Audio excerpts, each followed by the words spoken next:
Magandang araw, ito ang lagay ng panahon ngayong October 25, 2025.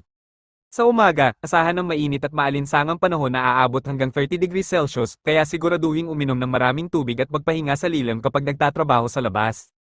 Pagsapit ng hapon hanggang gabi, posible ang thunderstorms o malakas na pag-ulan sa ilang bahagi ng Luzon, kabilang ang Metro Manila at mga kalapit na probinsya. Kaya maghanda ng payong at isecure ang mga gamit o alagang hayop sa labas.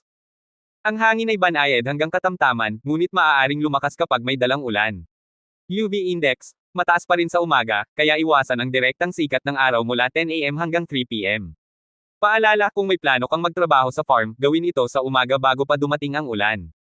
Panatilihing alerto sa mga weather advisories ngayong weekend.